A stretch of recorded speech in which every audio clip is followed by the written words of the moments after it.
Malaysia পৌঁছাতেই কম্পাসকে kidnap করতে দেখে নেয় বিহান। বিস্তারিত জানতে সম্পূর্ণ ভিডিও লাইক দিয়ে দেখতে থাকুন। কম্পাস মালয়েশিয়া যাবে ভেবে বিহান খুব চিন্তিত হয়ে পড়ে।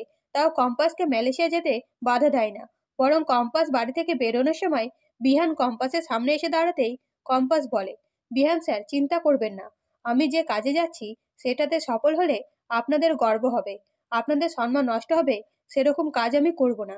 এই বলে কম্পাস বাড়ি থেকে বেরোতে গেলে বিহান দৌড়াতে দৌড়াতে কম্পাসকে ডাকে আর বলে, তুমি ওখানে যাচ্ছ, আমাকে তোমার কন্ট্যাক্ট নাম্বার তো দিয়ে যাও, যদি তোমাকে দরকার পড়ে। তখন কম্পাস বলে, আমাকে আপনার দরকার পড়বে না, তাও যদি পড়ে তাহলে মায়ের কাছে নাম্বার আছে, ফোন করে নেবেন। তখন বিহান বলে, তুমি একা একা যাচ্ছ, তোমার যদি কোনো বিপদ হয়। তখন কম্পাস বলে, এত বাধা পেরিয়ে যখন একাই বড় হয়েছি, তখন সব বিপদ কাটিয়ে নেব।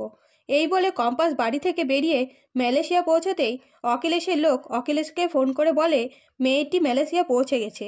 তখন অখিলেশ বলে, তাহলে তোমরা মেয়েটির পেছন করতে থাকো, মেয়েটি কি করছে, কোথায় যাচ্ছে, আমাকে প্রতিটি মিনিটের আপডেট দেবে। এই বলে ফোন রেখে দিলে কম্পাসের গাড়ির পেছন করতে শুরু করে অখিলেশের লোক দুটি। এবং কম্পাস মালয়েশিয়া যেয়ে রাঙামতির মঞ্চে অভিনয় দেখতে গেলে গুন্ডা দুটি অখিলেশকে জানাতেই অখিলেশ মনে করে কম্পাস হয়তো সত্যি সত্যিই সায়েন্স ফেস্টিভ্যালে গেছে, তা না হলে যেখানে প্রোগ্রাম হচ্ছে সেখানে গেছে কেন, তার মানে কম্পাস হয়তো নোটটা পড়েনি, তাই কম্পাসকে নজরে নজরে রাখতে বলে। এদিকে বিহান একাই রুমে বসে কম্পাসের কথা চিন্তা করে অস্থির হয়ে পড়লে বিহান ঋতুজাকে বলে, মা, আমি মালয়েশিয়া যেতে চাই, যদি কম্পাসের কোনো বিপদ হয় তখন তো সবাই আমাদের দোষারোপ করবে। এই কথা শুনে ঋতুজা বুঝতে পারে বিহান কম্পাসকে ভালোবাসতে শুরু করেছে, তাই কম্পাসকে নিয়ে চিন্তা করছে। তাই মুচকি হাসতে থাকে ঋতুজা আর বলে, বেশ, তুমি যখন যাবে তাহলে কালকে চলে যেও।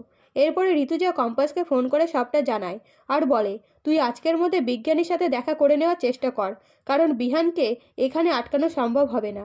তো কম্পাস কি বিজ্ঞানীকে খুঁজে পাবে? জানতে চ্যানেলটিকে সাবস্ক্রাইব করে পাশে থাকবেন। ধন্যবাদ।